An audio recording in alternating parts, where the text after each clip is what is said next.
لله نحمده ونستعينه ونستغفره ونعوذ بالله من شرور أنفسنا ومن سيئات أعمالنا من يهده الله فلا مضل له ومن يضلل فلا هادي له أشهد أن لا إله إلا الله وحده لا شريك له وأشهد أن محمدا عبده ورسوله يا أيها الذين آمنوا اتقوا الله حق تقاته ولا تموتن إلا وأنتم مسلمون يا أيها الناس اتقوا ربكم الذي خلقكم من نفس واحدة وخلق منها زوجها وبث منهما رجالا كثيرا ونساء واتقوا الله الذي تساءلون به والأرحام إن الله كان عليكم رقيبا يا أيها الذين آمنوا اتقوا الله وقولوا قولا سديدا يصلح لكم أعمالكم ويغفر لكم ذنوبكم ومن يطع الله ورسوله فقد فاز فوزا عظيما أما بعد فإن أصدق الحديث كتاب الله وخير الهدي هدي محمد صلى الله عليه وسلم وشر الأمور محدثاتها وكل محدثة بدعة وكل بدعة ضلالة وكل ضلالة في النار. Ma'asyiral hadirin jamaah a'azzakumullah. Di pertemuan kita di kesempatan pagi hari ini, alhamdulillah kita memuji Allah Jalla fi'ula. Kita masih diberikan berbagai macam kenikmatan, nikmat iman, nikmat Islam, dan juga termasuk kita masih diberikan kemampuan untuk bisa menunaikan ibadah ketaatan di pagi hari ini, menunaikan salat subuh berjamaah. Salawat serta salam semoga terlimpahkan dan tercurahkan kepada Nabi kita Nabi Muhammad sallallahu alaihi wasallam, kepada keluarga, kepada kerabat, dan juga kepada seluruh sahabat radhiyallahu anhum ajma'in. Ikhwatal iman, a'azzakumullah, sudah diinformasikan bahwa pembahasan kita atau tema kajian kita pada kesempatan di pagi hari ini yaitu membahas beramal salih dalam rangka tujuan untuk meraih dunia. Ini kita ambilkan dari firman Allah Subhanahu wa taala, di antaranya yang di surah Hud pada ayat ke-15 dan 16. Allah Subhanahu wa taala berfirman, "Man kana yuridul hayatad dunya wa zinataha nuwaffi ilaihim a'malahum fiha wa hum fiha la yubkhasun." Ulaika alladhina laysa lahum fil akhirati illa an-nar wa habita ma sana'u fiha wa batilum ma kanu ya'malun. Siapa orang yang menginginkan kehidupan dunia dan perhiasan-perhiasannya, maka kami akan penuhi bagi mereka amal yang mereka perbuat di dunia itu sesuai dengan yang tadi dia niatkan, dan enggak dikurangi sedikit pun. Mereka adalah orang-orang yang di akhirat tidak mendapatkan apa-apa kecuali hanya neraka saja.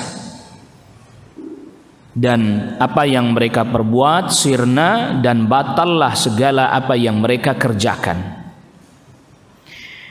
Yang dimaksud dengan dunia dan hiasannya ini termasuk di dalamnya harta lah. Dia dapatkan harta, dia dapatkan kedudukan, atau dia dapatkan wanita termasuk di dalamnya.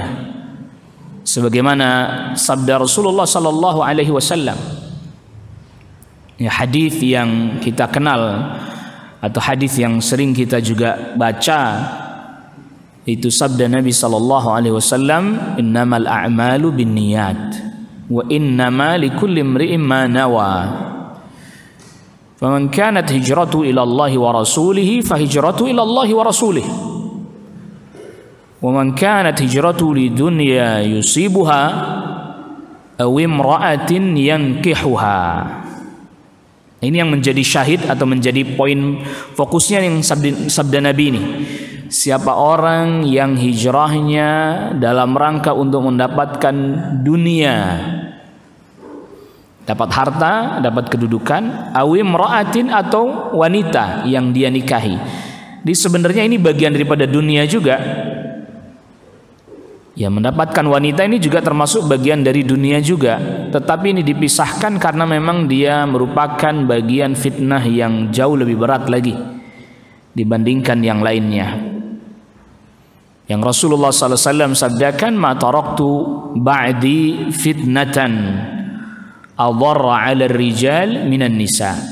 Aku tidak tinggalkan fitnah yang lebih berat bagi kaum laki-laki, ya, melainkan fitnahnya kaum wanita.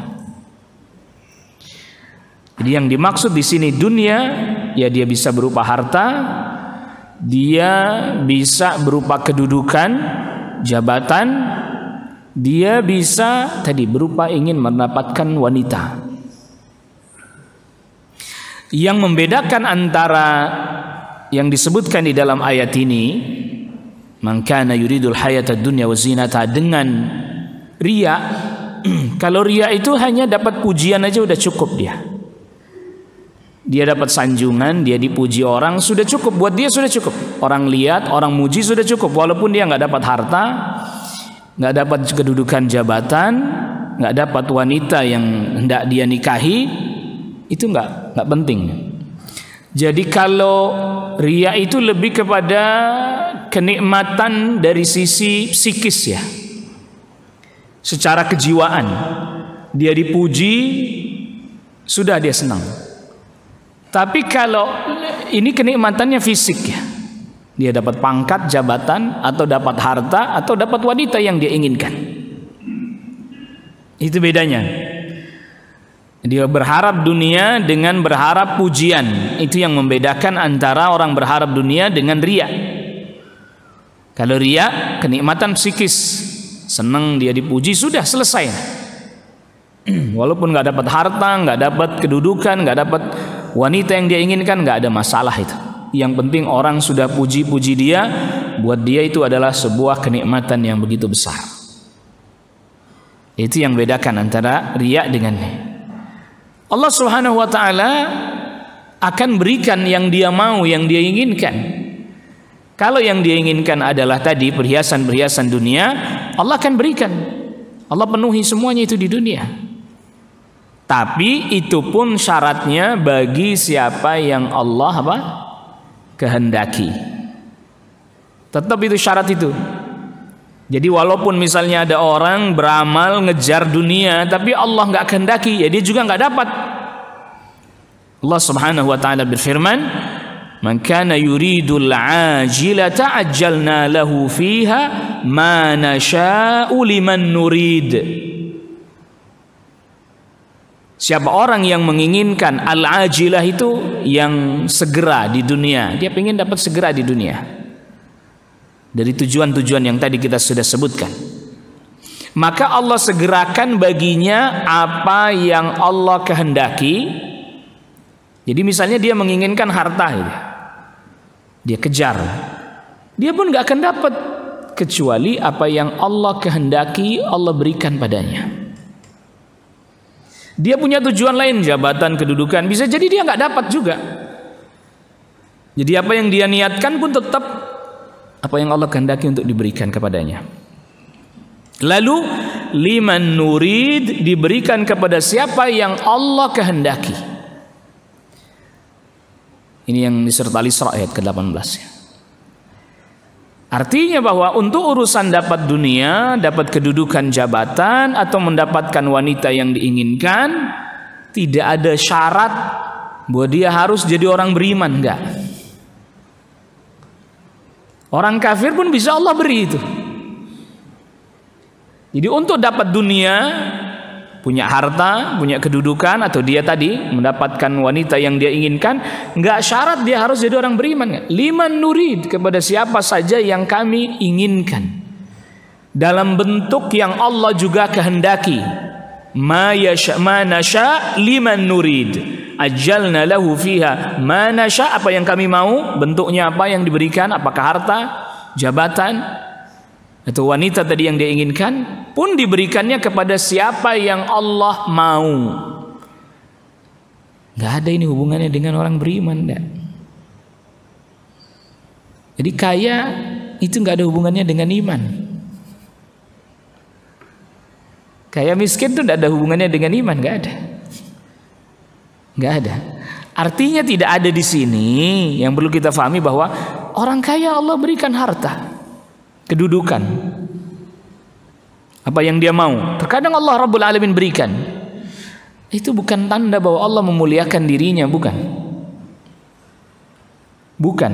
Bukan tanda kemuliaan. Orang diberikan harta berlimpah, bukan tanda kemuliaan. Tapi itu jadi amanah yang berat buat dirinya. Ada orang yang Allah Rabbul Alamin berikan dia punya istri 4, itu belum tentu tanda kesuksesan. Bisa jadi malah itu menjadi bala atas dirinya. Dia zalim, dia tidak adil, tidak sesuai dengan yang diajarkan oleh aturan syariat. Ya, itu bukan atau bukan simbol-simbol keberhasilan ya. Kan sebagian orang menganggap itu sebagai simbol keberhasilan. Istrinya 4, uangnya berlipat, rumahnya tingkat. Nah itulah, kayak gitulah. Enggak, itu bukan ukuran keberhasilan, kesuksesan, enggak. Buktinya para nabi, para rasul alaihimussalatu wassalam ajmain, mereka orang-orang beriman tentunya. Ujiannya malah semakin apa? Semakin berat. Balanya malah justru semakin berat. Inna syaddan nasi bala'an al-anbiya ummal amsal fal amsal. Jadi ujiannya malah tambah berat.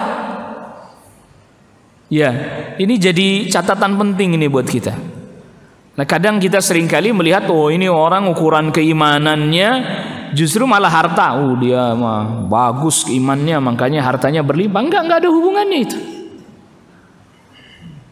Allah berikan kepada siapa yang Allah mau.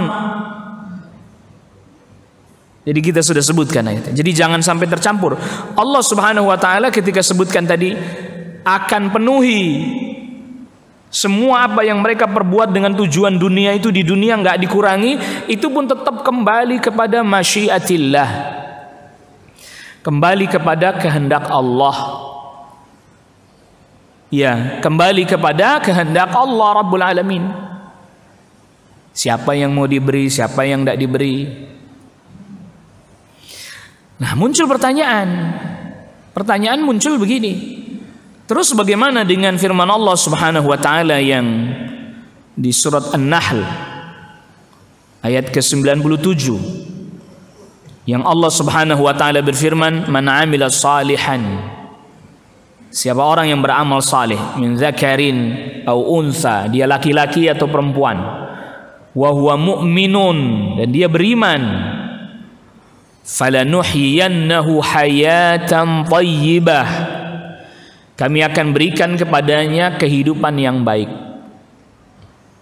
walanajziyannahum ajrahum bi ahsani ma kanu ya'malun, kami pun akan berikan balasan pahala baginya yang lebih baik dari apa yang dia perbuat. Ya, perhatikan di ayat ini Allah Subhanahu wa taala janjikan yang pertama, falanuhyiyannahu hayatan thayyibah, kami berikan kehidupan yang baik. Yang kedua, kami balas lagi, walanajziyannahum, kami akan berikan balasan lagi kepada mereka, ajrahum, pahala bagi mereka, biahsani ma kanu ya'malun, dengan yang lebih baik dari apa yang mereka perbuat. Berarti hayatan thayyibah itu di dunia. Balasan pahala yang lebih baik di akhirat. Apa makna ayat ini? Orang yang beramal salih, laki-laki perempuan, dia beriman, Allah akan berikan kepadanya kehidupan yang baik. Apa maknanya ayat ini, kehidupan yang baik? Maka jawabannya, kehidupan yang baik nggak mesti dimaknai dengan makna apa? Harta banyak. Ini kekeliruan orang memahami ayat, bisa berbahaya nih. Ya, kedudukan belum tentu. Karena yang dimaksud dengan hayah at-thayyibah itu adalah orang yang hidupnya dipenuhi dengan keridhaan terhadap ketetapan Allah Rabbul Alamin. Mahma tawalat alaihil masaib, walaupun musibah terus-menerus mendatangi dirinya. Jadi dilihat dari sisi zahir itu orang susah, tapi hatinya ridha terhadap ketetapan Allah, maka dia mengalami hayatan thayyibah. Dia berbaik sangka kepada Allah Subhanahu wa taala. Dia yakin bahwa apa yang terjadi pada dirinya berupa musibah itu mesti ada hikmah di balik itu. Dia pun berharap pahala dari musibah yang sedang dia alami. Ini hayatan thayyibah ini. Ya, ini yang disebut dengan hayatan thayyibah. Jadi walaupun tadi dia mengalami berbagai macam ujian-ujian yang berat sekalipun, maka tadi kita sudah sebutkan ya, Nabi SAW sabdakan orang yang paling berat balanya itu para nabi. Apa mereka nggak mengalami kehidupan yang baik? Ada di antara mereka diuji dengan ujian yang sangat berat, sakit, ditinggalkan oleh keluarganya, habis hartanya. Ya, seperti Nabi Allah Yunus alaihissalam, apa beliau tidak mengalami hayatan thayyibah? Jawabannya tetap dalam keadaan hayatan thayyibah. Ya. Jadi Nabi sallallahu alaihi wasallam sampai sabdakan di hadis lanjutan, asyaddun nasi bala'an al-anbiya.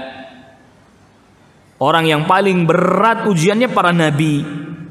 Kemudian yang seterusnya, yang di bawahnya, termasuk orang-orang saleh. Laqad kana ahaduhum yubtala bil faqr. Bahkan sampai ada salah seorang di antara mereka yang diuji dengan kefakiran, hatta ma yajidu illa al-iba'ah, sampai dia nggak punya kecuali cuman selimut saja yang menempel di badannya, yang dia pakai untuk menyelimuti dirinya. Ya,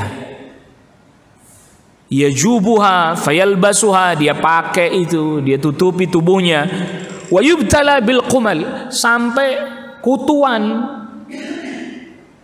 Ya, kutuan, penyakitan. Allahu Akbar.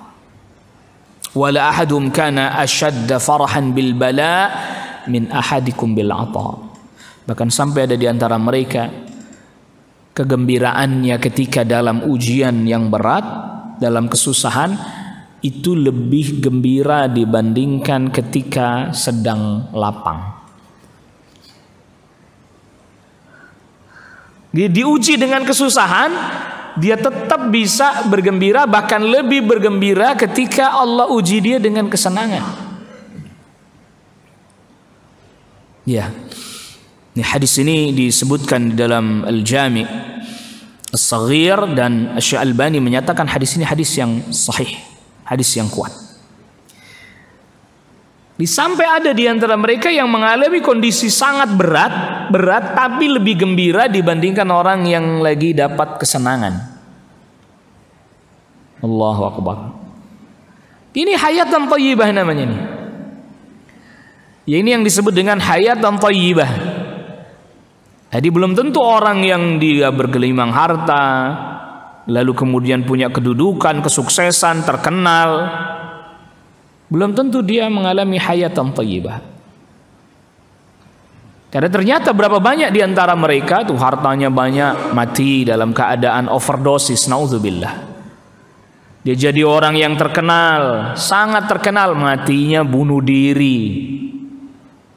Allahu Akbar. Berapa banyak itu kejadian, kita baca itu. Ada orang yang matinya bunuh diri, overdosis, konsumsi narkoba, dan seterusnya. Apa itu hayatan thayyibah?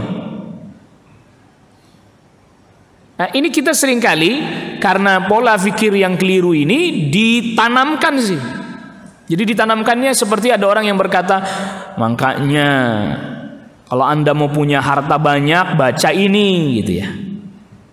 Ini nanamin yang keliru ini. Ini menanamkan yang salah ini, dan fatal akhirnya. Nggak usah begitu coba. Rizki aja. Orang memaknai rizki keliru, salah maknai rizki. Mesti langsung pikiran kita kalau disebut rizki langsung apa? Harta. Nah ini masalah. Akhirnya hadis-hadis sahih bicara tentang rizki langsung kita ke situ. Misalnya Rasul sallallahu alaihi wasallam sabdakan, hadis sahih riwayat Imam Bukhari dan yang lainnya, man habba ayyubsata lahu fi rizqihi wa yunsa'a lahu fi atharihi falyasil rahimah. Siapa orang yang mau dilapangkan rizkinya, dipanjangkan umurnya, silaturahim. Hadis tidak keliru. Hadisnya tidak keliru. Tapi orang yang dengar hadis dilapangkan rizkinya, yang muncul dalam benaknya apa? Harta. Makanya kalau mau banyak hartanya ya silaturahim. Lihat, tafsirnya keliru lagi. Salah lagi kan? Salah dia nafsirin. Padahal tadi diberikan hatinya ridha, tentram dengan ketetapan-ketetapan Allah Rabbul Alamin. Itu rizki yang luar biasa itu. Bahkan itu nggak diberikan kecuali kepada orang mukmin, orang beriman. Rizki yang kayak tadi itu, dia hatinya ridha terhadap ketetapan Allah, berharap pahala apa yang di sisi Allah jauh lebih berharga dan lebih bernilai. Itu rizki luar biasa. Oleh karena itulah ketika para ulama katakan laisal ilmu ma hufidh walakinnal ilma ma nafa'. Ilmu itu bukan cuman yang dihafal saja, tapi bukan berarti menghafal itu bukan bagian daripada menuntut ilmu, enggak, itu tetap bagian. Tetapi ilmu adalah yang manfaat itu masuk ke dalam hati kita, pemahamannya benar, dan itu melahirkan cara pandang dan sikap yang tepat. Kalau begini nyikapinnya gimana? Kalau begini nyikapinnya gimana? Itu ilmu. Jadi dia fahaminya rizki dengan faham itu salah. Akhirnya apa? Setiap apa yang terkait dengan rizki langsung dia fahami dengan makna harta. Kalau sudah begini yang jadi mindsetnya, itu ayat-ayat yang menjelaskan tentang dilipat gandakan balasan, itu langsung harta aja, langsung pemahamannya langsung ke situ. Iya. Orang yang bersedekah dilipat gandakan jadi 7 kali lipatnya sampai 7.000. Bahkan Allah Rabbul Alamin melipat gandakan yang Allah kehendaki. Akhirnya muncul nih, sedekah 1.000 dibalas 10 juta lah misalnya. Kita ambil yang banyak langsung sekalian, yang gede sekalian. Coba dari mana di pemahaman ini? Wah, ayat Al-Quran lihat.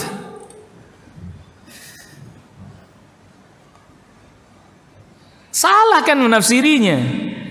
Jadi dia tafsiri, dia pahami dilipat gandakannya di dunia. Bukan bagi Allah Rabbul Alamin, bukannya tidak mungkin, itu mungkin dan mudah sekali bagi Allah Rabbul Alamin. Tapi tadi kita sudah katakan bahwa nggak jadi ukuran kemuliaan orang itu diberi harta banyak.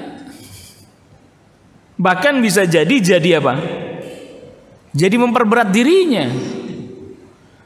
Dan memang kita seringkali keliru salah. Dan memang Allah Rabbul Alamin sudah sebutkan itu. Yang di surat Al-Fajr ya. Fa ammal insanu idza mabtalahu rabbuhu fa akramahu wa na'amahu fa yaqulu rabbi akraman.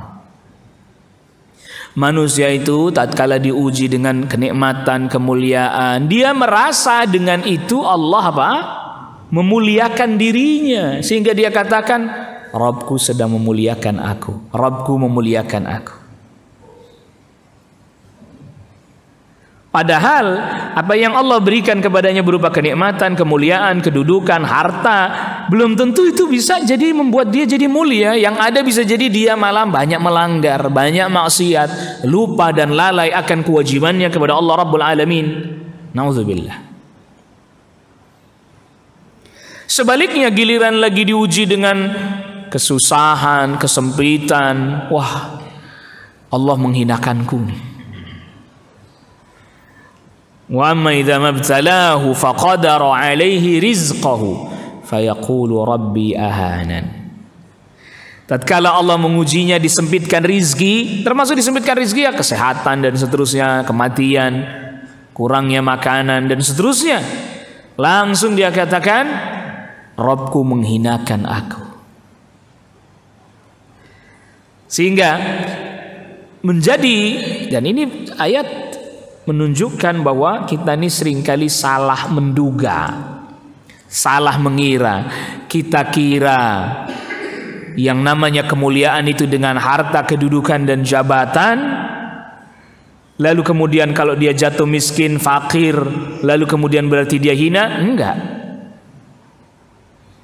Nah kalau sudah kayak begitu ini mindsetnya, cara berpikirnya sudah seperti itu, nanti dia tafsirin ayat keliru, dia tafsirkan hadis salah. Sedekah, biar saya sedekah hari ini nih 10.000, wah dapat berapa nih ntar nih?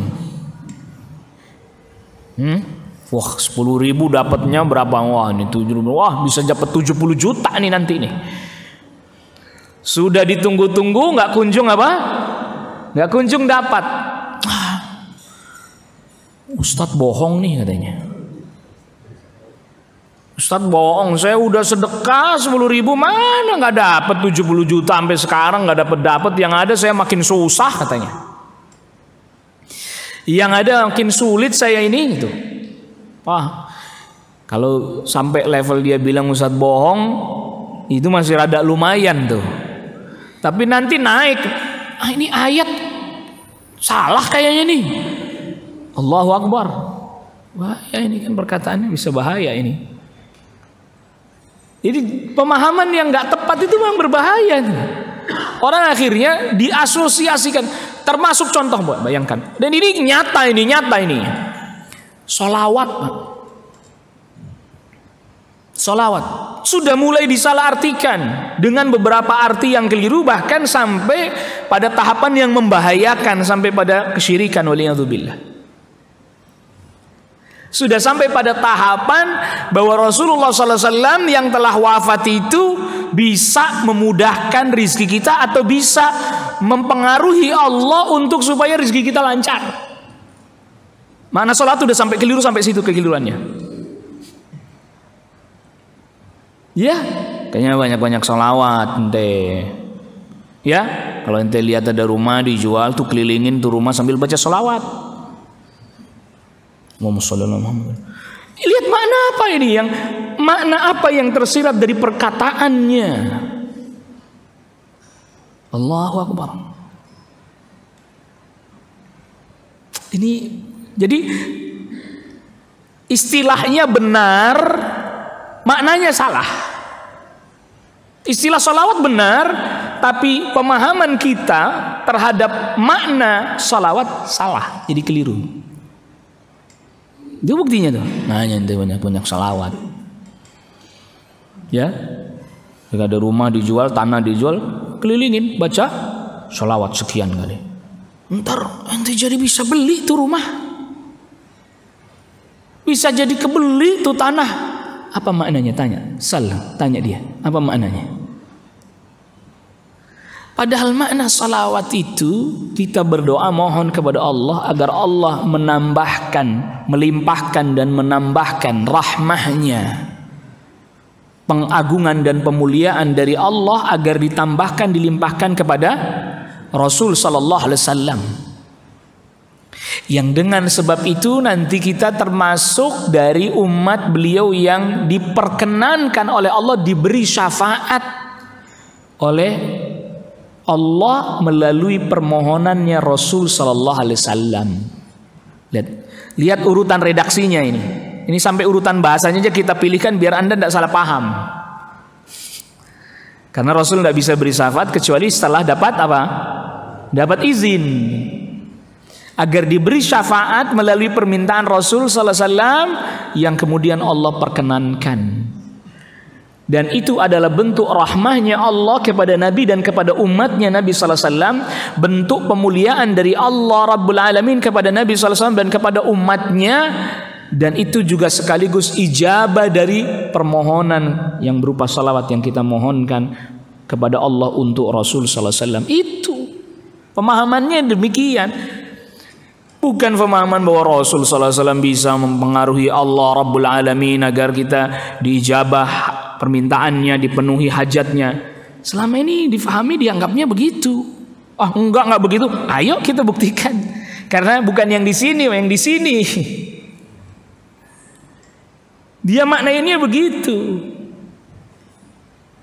Sehingga kemudian muncullah ada baca sholawat ini yang bisa begini, baca sholawat ini 1000 kali atau 7000 kali, 7777. Cepat dikabulkan.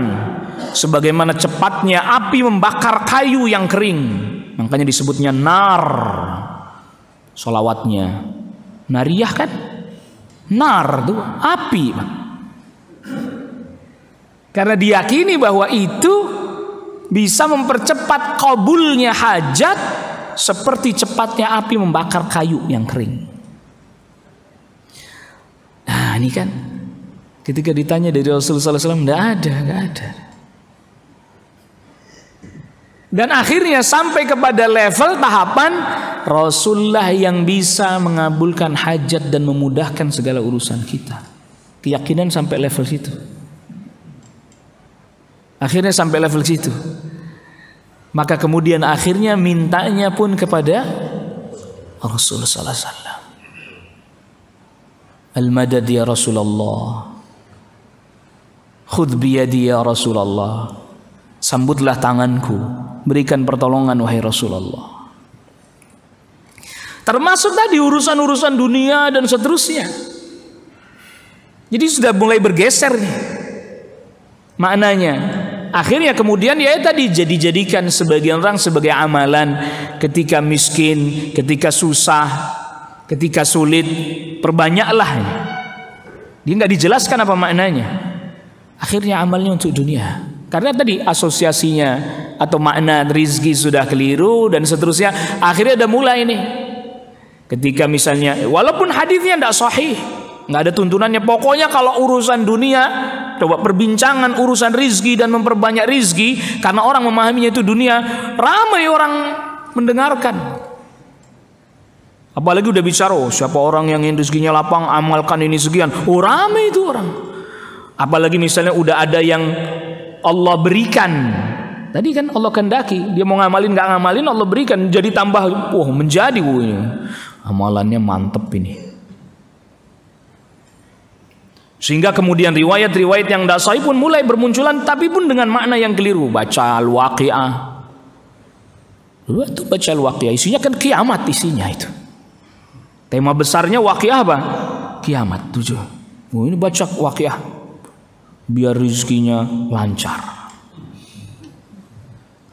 Hatta sampai sholat duha tuh. Yuk coba ceritain, kita coba renung-renung, cari ilmu kita kan.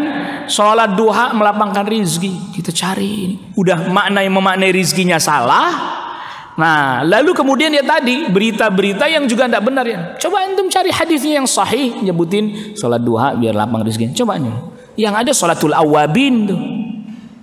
Apa tuh sih sholat awabin? Sholat orang-orang yang kembali kepada Allah tatkala di sela-sela kesibukan aktivitas dunianya dia tetap mengingat Allah.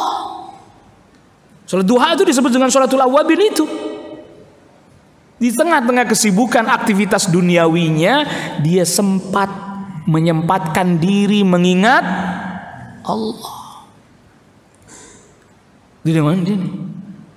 Yang karena juga akhirnya yang beredar kan doa-doa yang tidak tahu asal usulnya dari mana.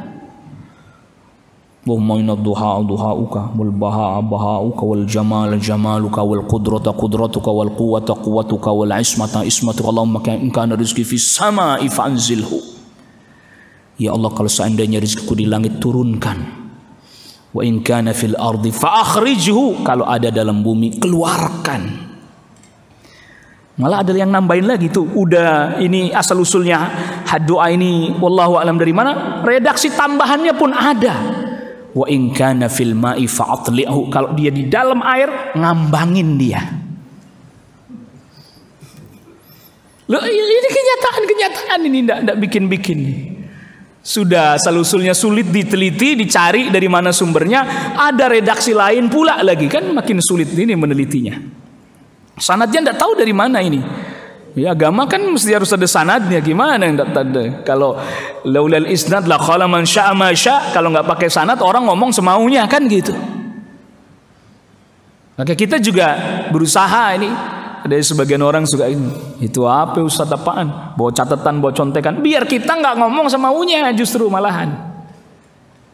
Biar kita nggak bicara sesuka kita, masih bawa catatan aja kadang suka keceplosan kok. Untuk bisa bayangkan orang dengan hafalan sekuat apapun dia suruh ngomong 2 jam tanpa henti, ada yang meleset nggak? Tetap ada yang meleset ya akhi. Itu apalagi ini doa nggak ada sanadnya doanya. Emang nggak boleh ya? Tetap harus ditimbang maknanya sesuai atau enggak. Ya, wa in kana asiran fasahilhu. Kalau rezeki saya sulit mudahkan. Wa in kana haraman fatahirhu. Kalau haram sucikan. Enggak bisa haram kok disucikan. Mau di laundry. Ya haram ya jangan diambil, pulangin, bukan disucikan, mandi laundry dong kalau gitu. Ini dapat haram nih, biar jadi suci gitu, di laundry gitu, disodakoin separoh, terus yang separoh bisa jadi suci gitu, kan nggak bisa. Dia hasil curi misalnya atau korupsi nih 100 juta, sedekain 50 juta, terus 50 juta yang sisanya jadi suci gitu. Yang nggak haram semuanya itu pulangin semuanya. Wa in kana haraman fatahhirhu. Kalau dia haram sucikannya. Nah, ini doa akhirnya juga membuat satu pemahaman di tengah orang bahwa oh sholat duha itu biar apa? Lapang rizki, dan makna lapang rizkinya juga sudah sempit, harta. Makanya pantesan aja kamu ini hidupnya susah katanya. Nggak pernah sholat duha sih katanya. Ya gitu ya. Nggak pernah sholat duha sih. Kayak tadi kita udah sebutkan nih, ini nggak ada hubungannya. Artinya nggak ada hubungannya. Tentu tadi ternyata obat yang luar biasa atau satu terapi yang luar biasa. Orang sholat tuh biar hatinya lapang, tentram. Orang ibadah juga sama, biar hatinya lapang, tentram. Nah itu kesenangannya itu di situ.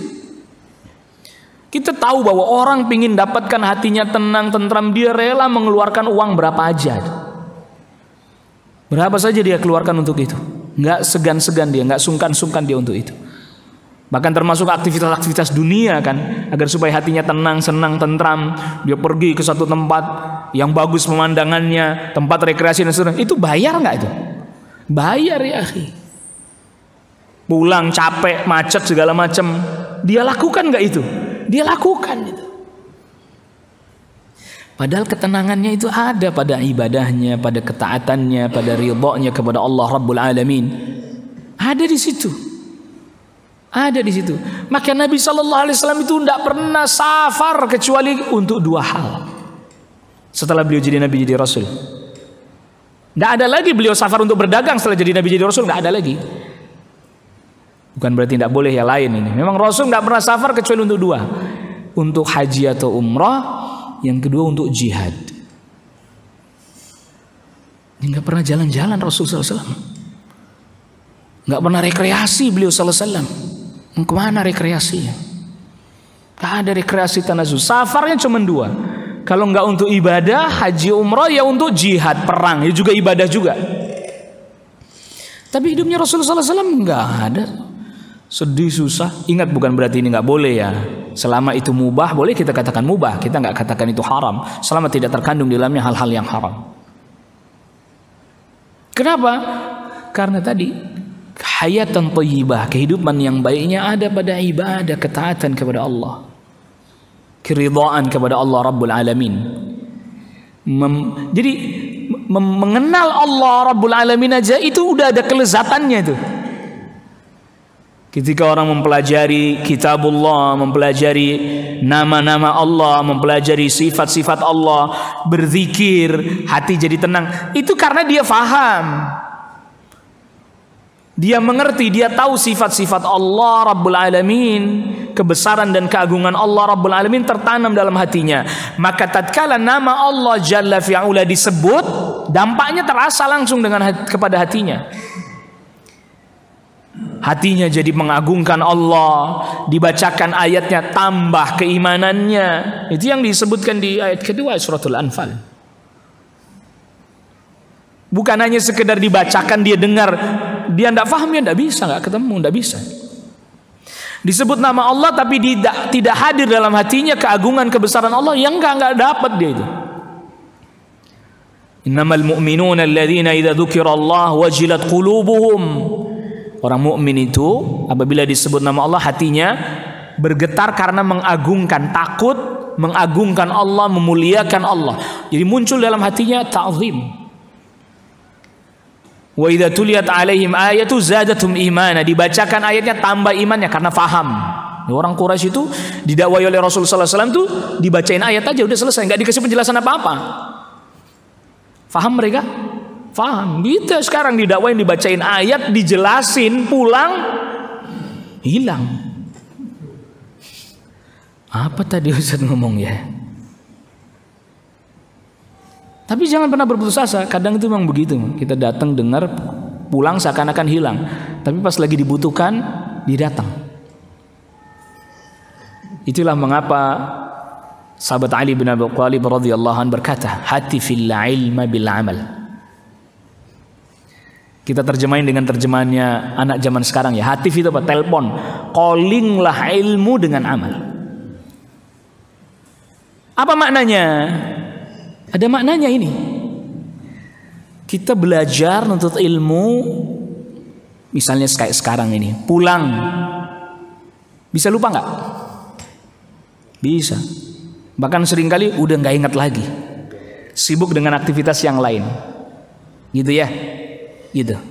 Dan ini bukan berarti istilahnya orang dulu tuh masuk kuping kanan keluar kuping kanan, bukan.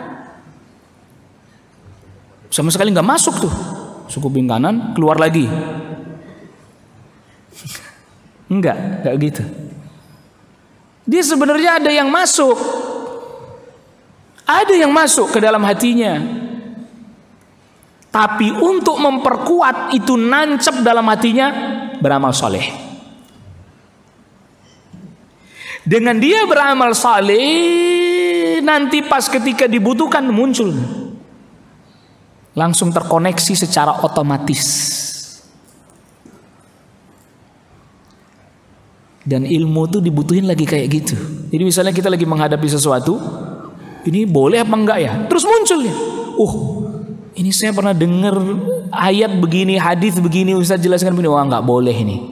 Itu ilmunya datang tuh. Itu ilmunya datang tuh. Yang itu yang tadi disebut calling ilmu dengan amal. Kita berusaha mengamalkannya, kita berusaha beramal saleh, lagi dibutuhin ilmunya langsung datang, terkoneksi langsung. Atau setidaknya dia nggak langsung terkoneksi. Coba saya tanya dulu nih masalah ini. Ketika ditanya, diberi penjelasan, langsung terkoneksi lagi. Jadi kayak perlu semacam di stimulus ya, dipancing dulu, muncul lagi. Oh iya, saya semakin paham ini. Maka terkadang orang butuh penjelasan bukan hanya satu kali tapi berulang-ulang, karena agar supaya tadi yang tertanam pada dirinya, pada hatinya itu muncul kembali dan semakin kuat. Oleh karena itu jangan pernah kita kemudian merasa ngulang-ulang melulu. Hadis arba'in ini malam malu biniat lagi, sampai ada seorang ulama salaf itu, seingat saya dari kalangan tabi'in, kata beliau, saya pernah sampai duduk di satu majelis dengan dengar satu hadis, yang hadis itu saya udah hafal dari kecil. Saya sudah hafal hadis itu dari kecil, tapi saya tetap dengarkan. Dan nanti di situ kemudian ada kelezatannya, ada lazatnya, mengenal Allah, menuntut ilmu, ada kelezatannya, dan itu mengalahkan kelezatan-kelezatan yang lain. kelezatannya berzikir dan seterusnya.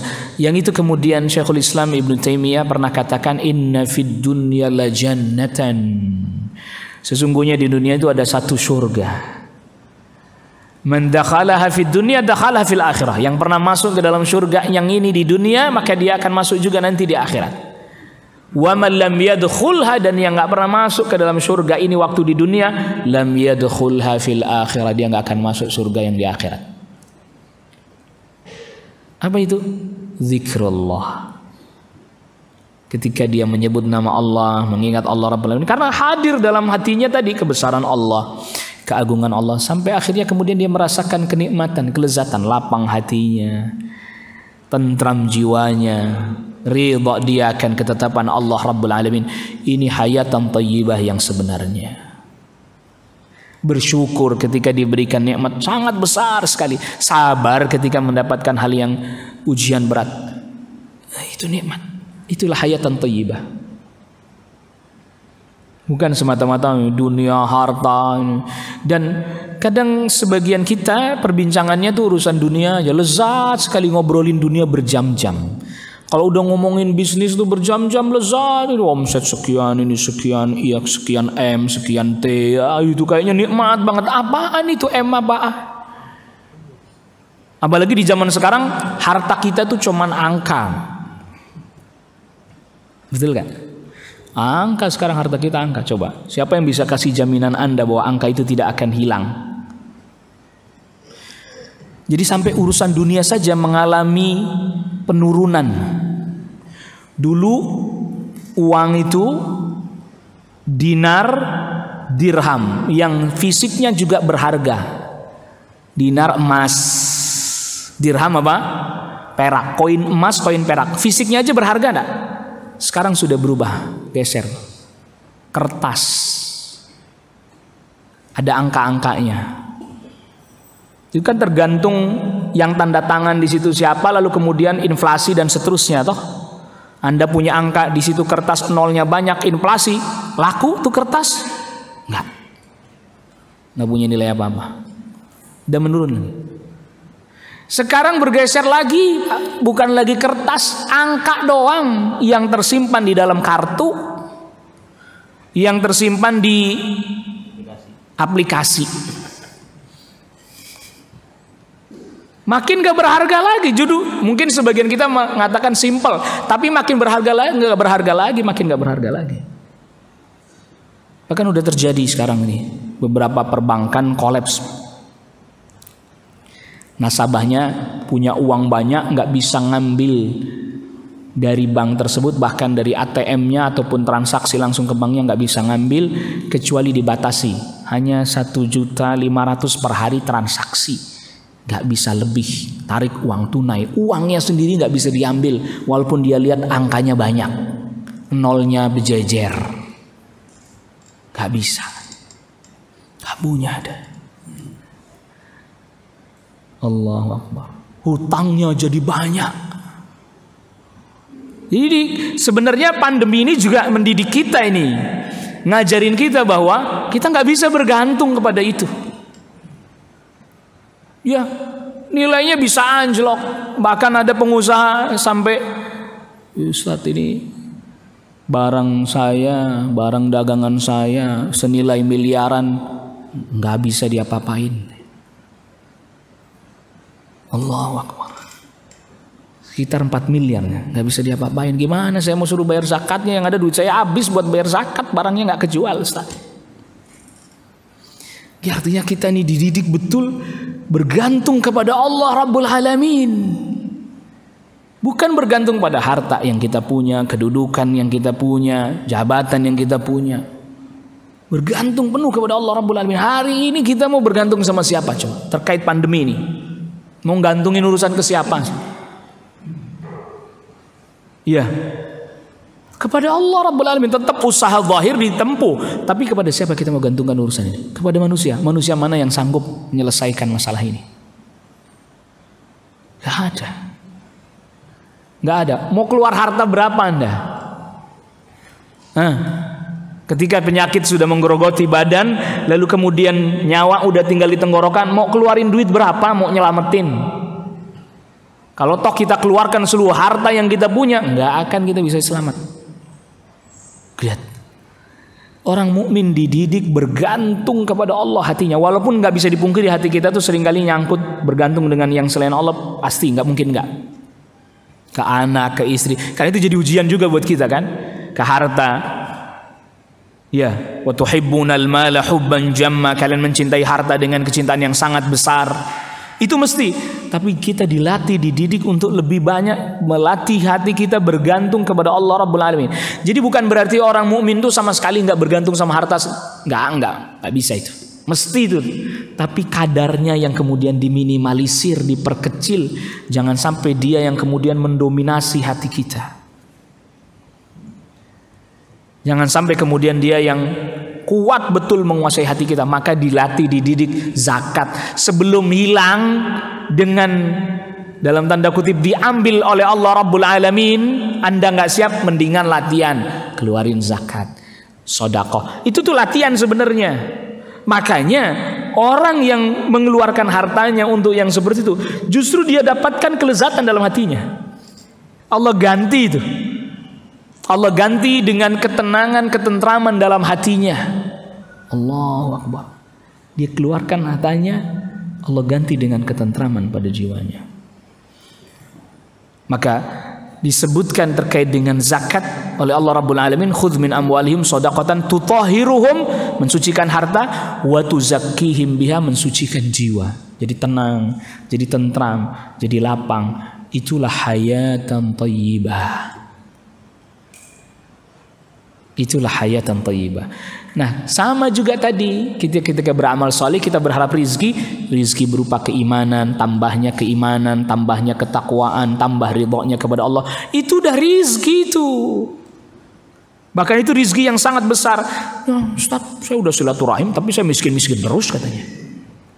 Ini salah paham lagi nih. Iya, makanya sebelum kita jelasin amalan yang melapangkan rizki, jelasin dulu makna rizkinya. Biar ndak salah dia nanti. Karena kalau dia salah memahaminya ya tadi, Ustadz gitu. Saya udah silaturahim Ustadz, tapi rizki saya gini-gini aja. Gitu. Dia salah memahaminya. Akhirnya amalnya secara tidak sadar terarah hanya kepada dunia. Itu disebabkan karena kekeliruan dia dalam memahaminya. Wallahu taala ala wa alam. Ikhwatal iman azakumullah, ini yang bisa kita sampaikan di pertemuan kita kesempatan pagi hari ini. Ada yang mau nanya? Ada pertanyaan?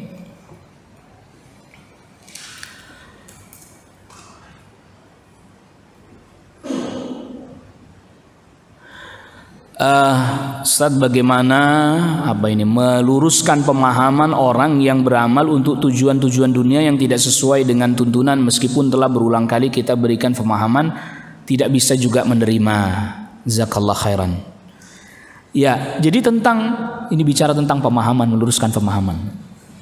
Apabila orang tersebut tidak sering membicarakan dan mempelajari tentang akhirat, lalu kemudian pergaulannya, teman-temannya juga teman-teman yang selalu membicarakan dunia, dan perbincangannya sehari-hari dari mulai bangun tidur sampai mau tidur lagi dunia, maka jadi sudah makin tertanam dunia pada hatinya. Jadi kalau dikatakan nggak mudah, tetap aja nggak bisa nerima. Iya, lihat tadi. Maka dia harus mulai sering hadir di majelis ilmu.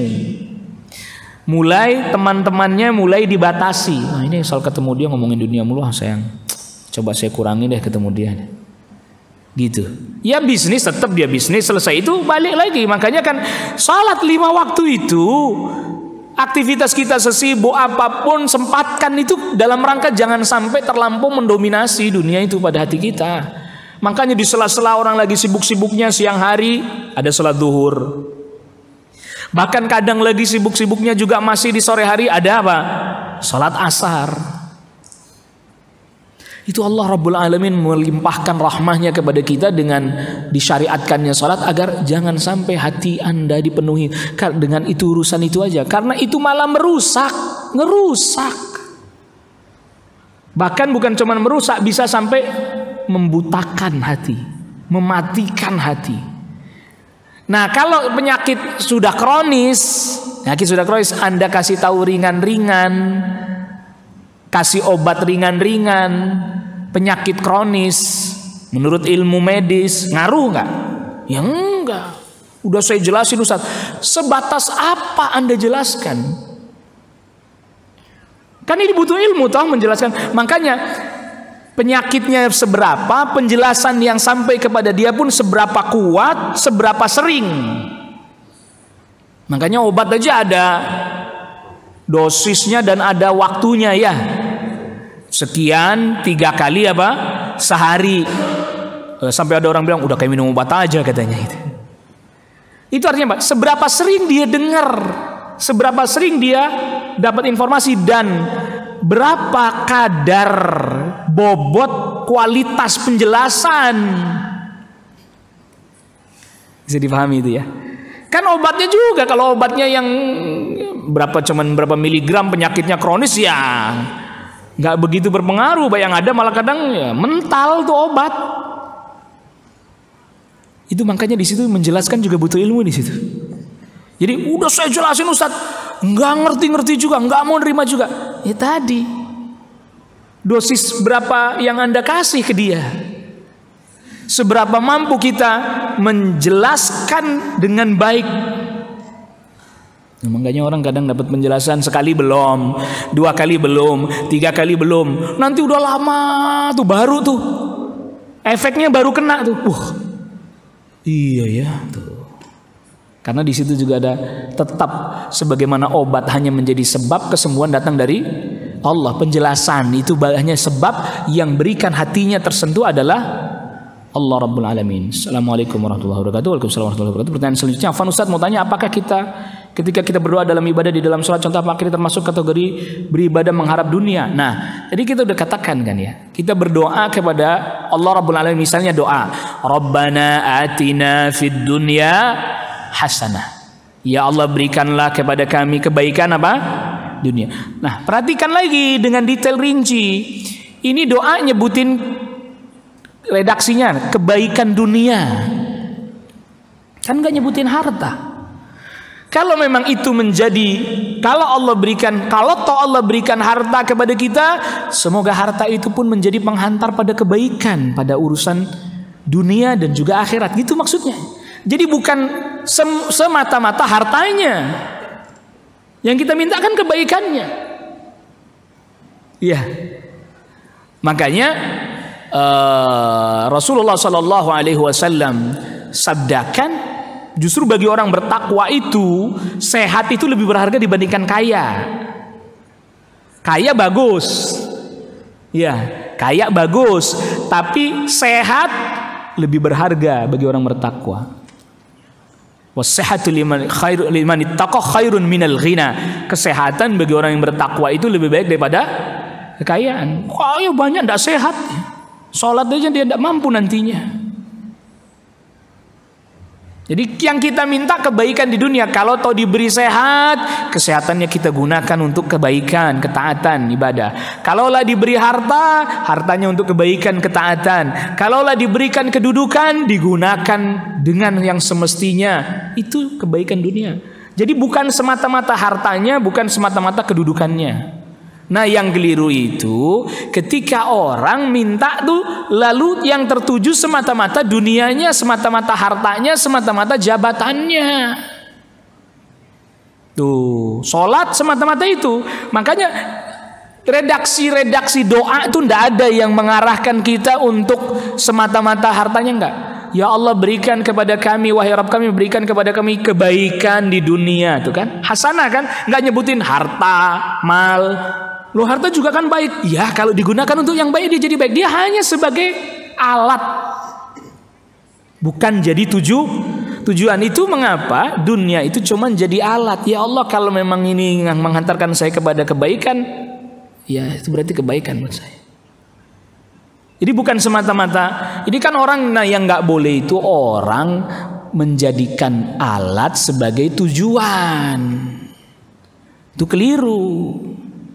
Mestinya hanya dijadikan alat, tapi sama dia malah dijadikan tujuannya. Kaya jadi tujuan utamanya. Kedudukan jadi tujuan utamanya, atau wanita yang hendak dinikahi jadi tujuan utamanya. Itu semuanya adalah merupakan sarana, alat. Kalau digunakan yang baik ya jadi baik, kalau digunakan untuk yang buruk jadi apa? Ya jadi buruk.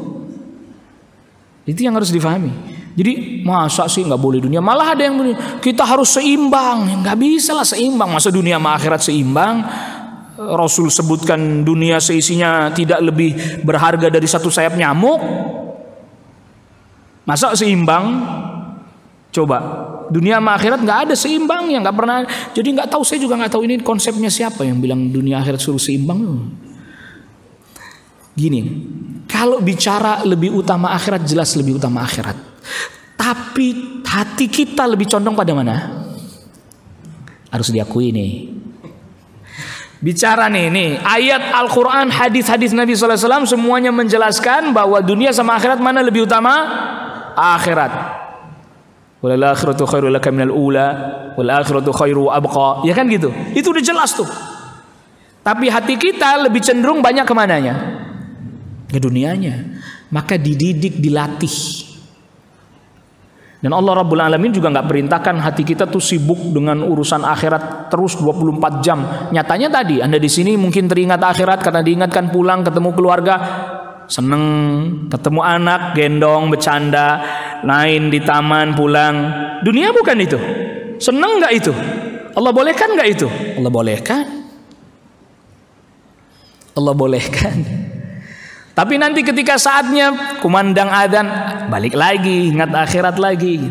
Dan kalau dihitung-hitung, banyak mana kita cenderungnya? Dunia kan. Tapi Allah Rabbul Alamin pun tetap berikan peluang kita untuk bisa meraih akhirat dengan waktu yang tak begitu menyita sebenarnya. Masya Allah ya. Luar biasa rahmatnya Allah Rabbul Alamin. Kita dikasih kewajibannya nggak begitu banyak, tidak sampai menyita habis seluruh umur kita, tapi tetap peluang dapat akhiratnya. Gitu aja masih nggak sempat. Allahu Akbar. Gitu saja masih apa? Nggak sempat. Ya Allah ya Rabb. Kalau bisa satu hari 48 jam deh itu. Wallahu ta'ala ala wa alam. Jadi itu justru di dalamnya terdapat rahmatnya Allah. Yang Allah perintahkan waktu kita nggak seluruhnya habis untuk akhirat, tapi tetap kita bisa ngeraih akhirat. Dunia juga tetap diberi peluang untuk kesenangan, namun tetap ada batasan dan aturan. Akhirat kita juga diperintahkan untuk mengingatnya, tidak lantas menghabiskan seluruh waktu kita, pun hanya sebagian dari waktu kita. Namun kita pun tetap bisa mendapatkan akhirat juga. Tadi kesenangan di dunia dia dapatkan, kebaikan di akhirat juga dia bisa dapatkan. Rahmah itu, makanya agama Islam itu bukan prinsip keseimbangan, itu enggak. Bukan prinsip keseimbangan gitu. Itu prinsip rahmatnya Allah. Berdasarkan kasih sayangnya Allah Rabbul Alamin. Sama kalau kita ditanya masa-masa kita dalam keadaan lapang dengan beberapa waktu kita mengalami masa sempit, mana yang lebih banyak? Lapang.